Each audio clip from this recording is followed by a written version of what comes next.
Bonjour, dans cette vidéo, nous allons voir comment déterminer l'équivalence d'un titrage pH métrique par la méthode dite des tangentes parallèles.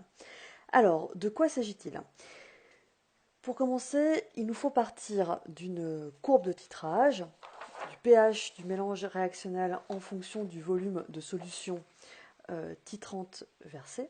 Voici la courbe que je vous propose. Donc ici, de par la forme de la courbe, on reconnaît qu'on titre un acide par une base. Et vous aurez besoin de deux accessoires, mais je suis certaine que vous ne sortez jamais sans eux. Une règle et une équerre. Alors l'idée va consister à tracer trois droites clés. Les deux premières, ce qu'on appelle les tangentes parallèles. Tangentes, donc ce seront donc des droites qui vont être tangentes à la courbe de part et d'autre du saut de pH, et ces deux tangentes seront parallèles entre elles. Et on tracera par la suite une troisième droite parallèle à ces deux tangentes et équidistante à chacune d'entre elles. Et cette troisième droite va couper la courbe ici, au niveau du saut de pH, et les coordonnées de ce point d'intersection vont correspondre aux coordonnées du point dit à l'équivalence, du point équivalent. Donc on aura son volume, le volume versé à l'équivalence et le pH du mélange réactionnel à l'équivalence, c'est-à-dire lorsque les réactifs sont introduits dans les proportions stoichiométriques.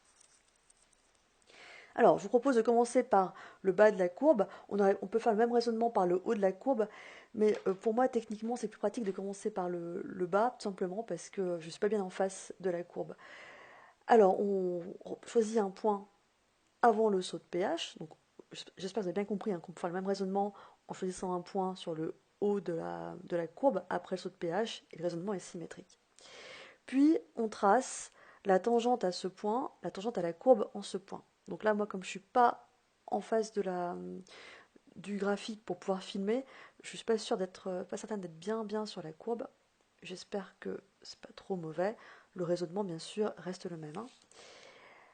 Ça, c'est notre première tangente à la courbe, et on va tracer donc une deuxième tangente à la courbe, mais après le saut de pH, et cette deuxième tangente, elle doit être parallèle à la première. D'où l'usage de l'équerre. Alors, on place un côté de l'équerre de telle sorte que la droite tracée soit collinaire dans le prolongement de ce côté de l'équerre, puis vous allez caler la règle sur le petit côté de l'équerre. Une fois que c'est fait, il n'y a plus qu'à faire glisser l'équerre le long de la règle qui sert de guide, jusqu'à ce que le grand côté de l'équerre soit tangent à la courbe après le saut de pH. Donc je suis pas sûre d'être bien dessus, mais j'ose croire que c'est pas trop faux. Voilà, il n'y a plus qu'à prolonger cette deuxième tangente.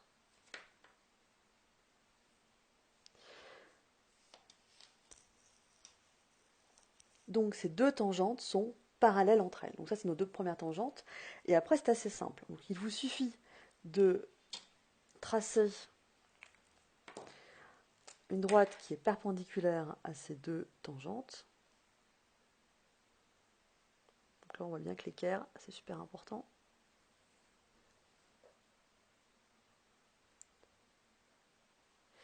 Vous repérez le milieu entre les deux droites parallèles. Donc ici, hop, 7, donc 3,5. Donc idéalement, il faut prendre un compas, etc. Donc ici et ici, ces deux segments sont équidistants. Montrez bien au correcteur que vous avez fait donc un trait perpendiculaire. Et vous n'avez plus qu'à tracer une troisième droite qui est équidistante à nos tangentes, la médiatrice au segment rouge que je viens de repérer. Hop.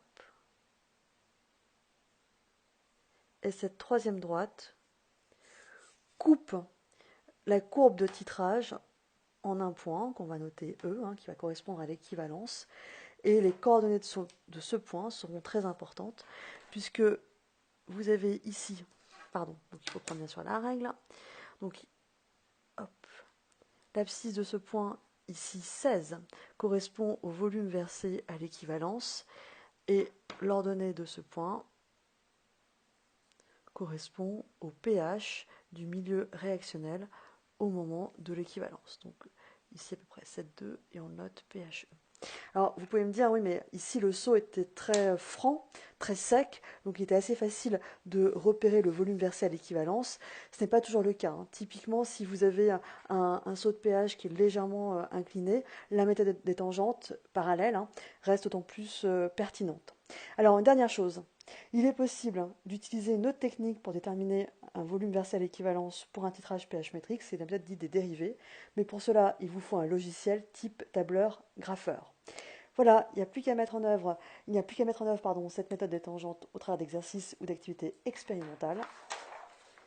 Et je vous dis à bientôt.